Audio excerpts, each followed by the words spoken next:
양적 완화가 축소되면 금리 상승으로 가계 부채발 혼란과 금융 시스템 위기가 발생할 가능성이 있다는 지적이 나왔습니다. 효성이 자동차 전기 전자 분야에 사용될 첨단 고분자 신소재 폴리케톤을 세계 최초로 개발했다고 밝혔습니다. 동양그룹 사태로 투자금을 날린 피해자들이 처음으로 집단 소송을 냈습니다. 배임 혐의로 수사를 받아온 이석재 KT 회장이 전격 사의를 표명한 가운데 검찰이 KT 임직원들의 소환 조사에 나섰습니다. 네, 시청자 여러분 안녕하십니까. 센경제 현장의 임동석입니다. 오늘 코스피 지수 외국인의 매도세로 다시금 하루 만에 하락 마감했습니다. 강광우 기자 연결하겠습니다. 안녕하십니까. 네, 안녕하십니까. 네, 오늘 마감 시황부터 듣겠습니다.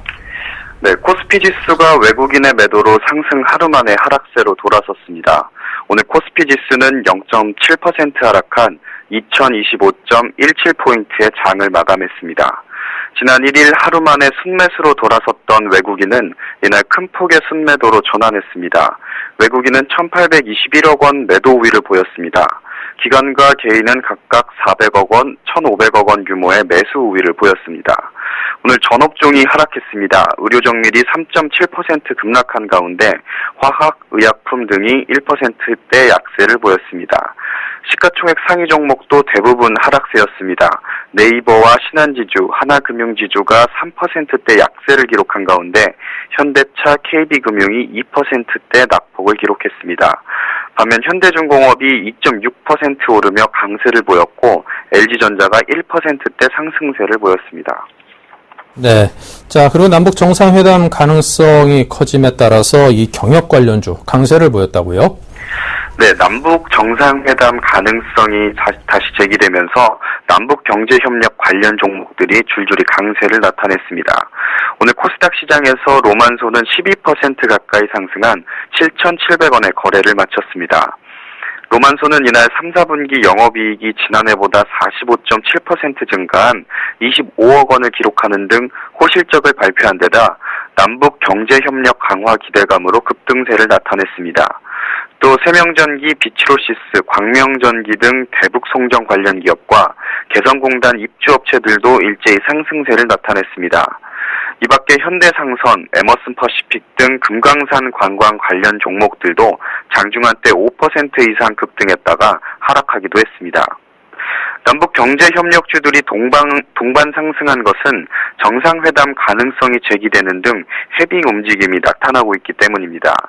박근혜 대통령은 유럽 순방 직전 프랑스 르피가로와의 인터뷰에서 남북관계의 발전이나 한반도 평화를 위해 필요하다면 언제라도 김정은 국방위원장을 만날 수 있다고 밝혔습니다. 이는 박 대통령의 대북 관련 입장이 다소 바뀐 것으로 평가됩니다. 증권사의 한 스몰캡 담당 애널리스트는 남북 경협주는 펀더멘탈과는 무관하게 정치적 이슈에 따라 주가가 출렁이는 측면이 있어 투자에 유의해야 한다고 말했습니다. 네, 자 그리고 필라코리아가 3분기 실적 개선 기대감에 상승하고 있군요. 네, 필라코리아가 3, 4분기 실적과 미국 경기 회복 수의 기대감에 3거래일째 상승했습니다. 필라코리아는 1.85% 상승한 76,900원에 거래를 마쳤습니다. 지난달 30일 이후 3거래일 연속 상승세인데요. 필라코리아의 주가 강세는 3분기 예상을 뛰어넘는 실적을 기록할 것이라는 증권사들의 전망이 쏟아져 나오고 있기 때문으로 풀이됩니다.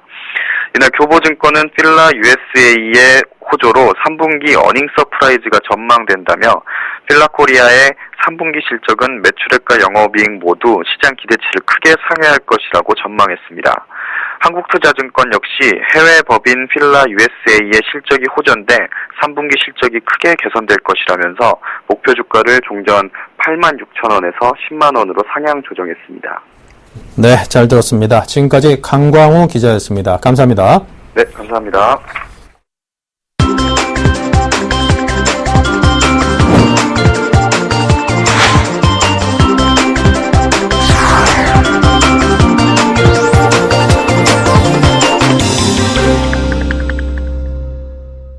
네, 오늘의 주요 뉴스입니다. 미국의 양적 완화 축소가 시작되면 금리 상승으로 국내에서 가계부채로 인한 혼란이 발생하고 금융 시스템의 위기가 발생할 가능성이 있다는 지적이 나왔습니다. 정영식 삼성경제연구소 수석연구원은 보고서에서 양적 완화 축소는 초저금리 시대의 종료, 글로벌 자금 흐름의 변화 등 국제금융시장 패러다임 변화로까지 이어질 가능성이 크다고 분석했습니다. 또 외국인 자금이 유출되고 국내 시장 금리도 동반 상승할 것이라면서 이자 부담이 증가하며 조선, 해운, 건설, 부동산 등 대출 비중이 높은 업종의 부실화 위험이 커지고 가계대출 금리 급등으로 가계부채발 대란이 발생할 가능성도 배제할 수 없다고 덧붙였습니다.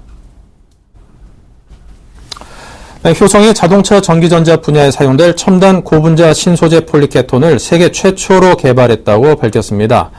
폴리케톤은 1938년 나일론 개발 이후 75년 만에 개발된 고분자 신물질로 내열성, 내화학성, 내마모성이 월등히 뛰어나고 가격 경쟁력도 탁월해 부품 산업을 주도할 핵심 소재입니다. 특히 대기를 오염시키는 유해가스인 일산화탄소를 주 원료로 합성하기 때문에 친환경적입니다. 효성은 2015년까지 2천억 원을 투자해 연산 5만 톤 규모의 양산 체제를 구축하고 2020년까지 총 1조 500억 원 규모의 1조 5천억 원 규모의 투자를 진행할 계획입니다. 동양그룹 사태로 투자금을 날린 피해자들이 처음으로 집단 소송을 냈습니다. 소송에서는 회사채와 기업 어음 판매 당시 녹취 자료가 증거로 제출될 전망이어서 동양증권의 불완전 판매 여부를 가리는데 중요한 자료로 쓰일 것으로 보입니다. 황모 씨 등 8명은 동양그룹 계열사의 회사채와 기업 어음에 투자했다가 날린 돈을 배상하라며 동양증권 직원들이 투자의 위험성이나 발행하는 회사의 신용도에 대해 전혀 설명해주지 않아 4억여 원의 피해를 봤다고 주장했습니다. 한 피해자는 동양증권으로부터 녹음 파일을 확보한 상태로 소송을 대리하는 법무법인 한별은 녹취록 형태로 재판부에 제출할 계획이라고 밝혔습니다. 배임 혐의로 수사를 받아온 이석채 KT 회장이 전격 사의를 표명한 가운데 검찰이 KT 임직원들의 소환 조사에 나섰습니다. 서울중앙지검 조사부는 이 회장의 비서실장으로 3년간 근무했던 신모 상무를 최근 소환 조사했고 회사 임직원 10여 명을 참고인 신분으로 불러 조사했습니다. 이 회장은 사업 추진과 자산 매각 과정에서 배임 혐의로 검찰 수사를 받고 있습니다. 검찰은 압수물 분석과 자료 검토, 참고인 조사가 일단락되면 이 회장을 소환해 배임 혐의와 비자금 의혹에 대해 조사할 방침입니다. 한국토지주택공사가 사채 동결을 선언했습니다. 이재영 LH 사장은 홍콩에 있는 국제신용평가사 무디스와 S&P를 방문한 자리에서 부채 축소는 생존의 문제로 인식하고 있다면서 내년부터 국민주택기금을 제외한 회사채 증가는 없을 것이라고 강조했습니다. 이는 국제신용평가사가 LH, 코레일 등 국내 공기업에 막대한 부채를 들어 정부 지원을 배제한 독자 신용 등급을 하향 조정했거나 낮추려는 움직임을 보이자 대응에 나선 것입니다. LH는 내년도 사채 발행 규모를 내년에 상환 만기가 도래하는 사채 금액 이하로 동결합니다. 내년부터 지방대학 출신, 내후년부터는 저소득층에게 공직 입문의 길이 확대됩니다. 안전행정부는 공직사회의 다양성 확대 차원에서 지역 인재, 저소득층 등의 채용을 늘리는 내용의 종합계획을 마련해 내년과 내후년에 순차 시행한다고 밝혔습니다. 지역 인재 7급 공무원은 올해 90명에서 내년 100명, 2017년에는 120명 이상으로 늘리고 지역 인재 9급 공무원도 점차 확대 선발할 계획입니다. 안행부는 또 내후년부터 9급 공채시험의 저소득층 구분 모집 비율을 현행 1% 이상에서 2015년부터 2% 이상으로 상향 조정합니다.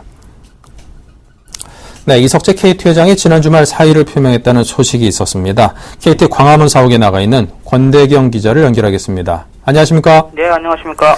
네, 이석채 회장이 지난 주말 자진 사퇴의 뜻을 밝혔는데요. 자, 사퇴의 이유를 뭐라고 밝히던가요? 네, 가장 큰 이유는 이 회장 본인을 둘러싼 검찰의 수사가 부담이었던 것 같습니다. 지난달 검찰이 두 차례에 걸쳐 경기도 분당의 KT 본사와 서울 광화문 서초 사옥과 임직원들 또 그리고 이 회장의 자택을 압수수색했습니다. 압수수색의 이유는 참여연대 등 시민단체가 지난 2월 KT가 지하철 광고 사업인 스마트 에드몰과 사이버 MBA 사업 등을 무리하게 추진해 수백억 원의 손해를 봤다며 이 회장을 검찰에 고발한 데서 출발합니다. 또 참여연대는 최근 이 회장이 KT 사옥 매각 과정에서 회사에 최대 869억 원의 손해를 끼쳤다며 배임 혐의로 재차 고발했습니다. 이 수사가 속도를 내면서 이 회장이 스스로 물러난 것입니다. 네, 사실관계를 명확히 밝혀서 책임질 일이 있다면 책임을 져야겠지요. 자, 그런데 KT로서는 이 CEO 리스크, 이 때문에 흔들린 적이 과거에도 있었던 것으로 기억이 되는데요. 어땠던가요? 예, 판박이처럼 똑같은 사건이 5년 전에 있었습니다.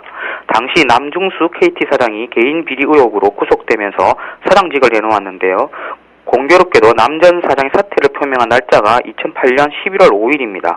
단 이틀 사이로 두 사람의 운명이 비슷한 길을 걷게 된 것인데요. 그전 이용경 사장에서 남중수 사장으로 바뀌는 과정도 정상적인 절차는 아니었습니다. 정권이 바뀌면서 KT의 수장들은 언제나 CEO 리스크에서 자유롭지 못한 상황이 반복된 셈입니다. 네. 자, 그렇다면 이렇게 반복되는 CEO 리스크, 이런 부분을 해소할 수 있는 방법이 필요할 텐데요. 네, CEO 리스크 해소 방안과 관련해 전문가들의 의견을 좀 들어봤는데요. 이들은 경영권을 확보하는 지배주주가 있는 일반 기업과 같은 방식으로 변화를 기해야 한다고 봤습니다. 물론 장기적 과제입니다. 단기적으로는 전문 경영인을 영입하고 그로 하여금 내부에서 차기 리더들을 배출할 수 있는 시스템을 만들어야 한다고 충고했습니다. 또 거수기 이사회가 아닌 CEO를 제대로 견제하는 구조로 가야 한다고 덧붙였습니다. 물론 KT의 경우 과거 공기업 한국통신의 이미지에서 벗어나고 있지 못한 것도 큰 이유인데요. 민간 기업으로 자리를 잡기 위해서는 그런 플랜이 있어야 한다는 게 전문가들의 공통된 지적이었습니다. 자, 이제 당연히 후임 CEO들도 거론이 되고 있을 텐데요. 주로 어떤 인물들이 거론되고 있습니까? 네, 사실 이 회장에 대한 검찰 수사가 시작되기 전부터 꽤 여러 사람에 대한 함합평이 있었는데요. 후보군들 중에서는 정재계 출신의 쟁쟁한 인물들이 많고요. IT 업계 임원 출신들도 일부 거론되고 있습니다. 네, 알겠습니다. 자, KT, 이 공기업에서 민간기업으로 가는 아직도 과도기인 건가, 이런 생각이 듭니다. 아무쪼록 좋은 쪽으로 잘 해결이 나주길 기대하겠습니다. 자, 지금까지 정보산업부의 권대경 기자와 함께했습니다. 감사합니다. 네, 감사합니다.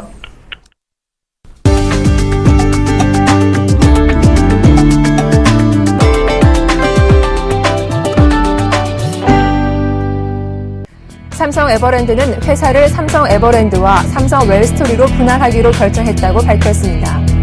기존 사업 중 급식 사업과 식자재 유통 사업을 분할해 신설 회사인 삼성 웰스토리를 설립하기로 했습니다.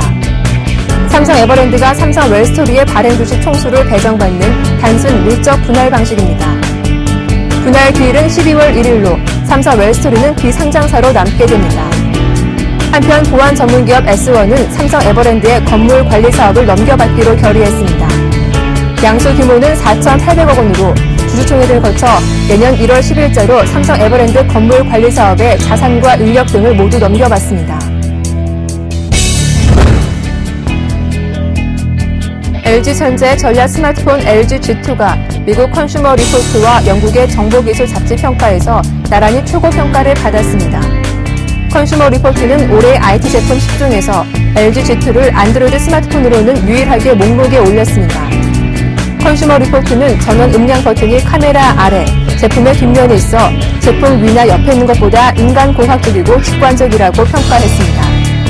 영국의 IT 전문 잡지 스타프는 LG G2를 애플, 삼성, HTC 제품을 제친 최고 스마트폰 반열에 올렸습니다. 국내 3대 신용평가사들이 부여한 기업 신용등급 가운데 A급 이상의 비중이 80%에 달했습니다.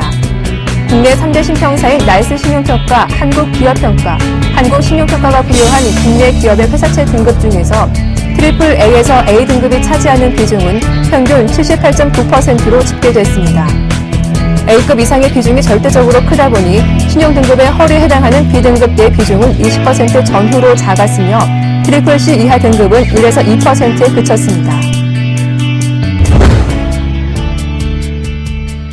삼성전자가 글로벌 IT 업체 중 매출은 이미 탑에 올랐고 영업이익에서는 애플에 이어 2위인 것으로 조사됐습니다.